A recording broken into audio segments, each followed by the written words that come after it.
పెద్ద సవాల్ ఉంది సార్. 13 లక్షల కోట్ల రూపాయల అప్పు ఉంది. మరి మనకి సూపర్ 6 కి బ్యాగ్ బడ్జెట్ ఎక్కువ ఖర్చు అయ్యే అవకాశం ఉంది. ఓకేనా చేసే అవకాశం ఉందంటారు.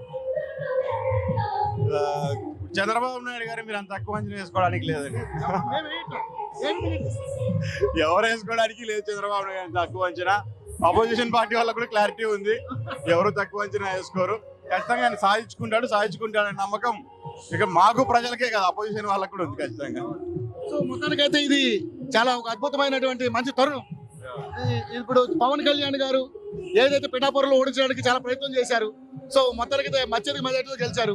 సో వీళ్ళిద్దరు కలయిక ఎలా ఉండబోతుంది? బ్రహ్మాండంగా ఉంటుందండి.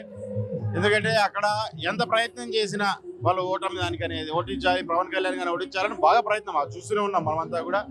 కానీ తెలుగుదేశం పార్టీ కావచ్చు, జనసేన వాళ్ళు కావచ్చు, బీజేపీ వాళ్ళు కావచ్చు, అందరూ ఏకమై అక్కడ పోరాటం చేశారు.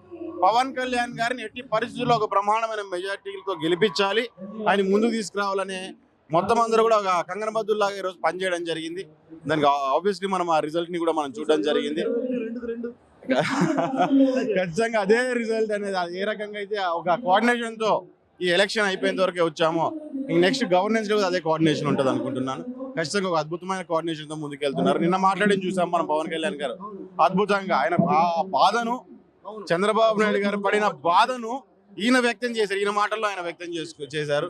అంటే ఆ పరిస్థితిని అర్థం చేసుకోగలిగారు. అందుకంటే ముఖ్యంగా ఆ కోఆర్డినేషన్, ఆ ప్రేమ, ఒకరి మీద ఒకరు ఉన్న ఆప్యాయత కూడా మన కళ్ళ కట్టినట్టు కనపడుతుంది. ఇదే పద్ధతిలోనే ముందుకెళ్తారు. ఆ ప్రేమ ఆప్యాయత రాష్ట్రం మీద కూడా వాళ్ళు చూపిస్తారు అనుకుంటున్నారు. ఫైనల్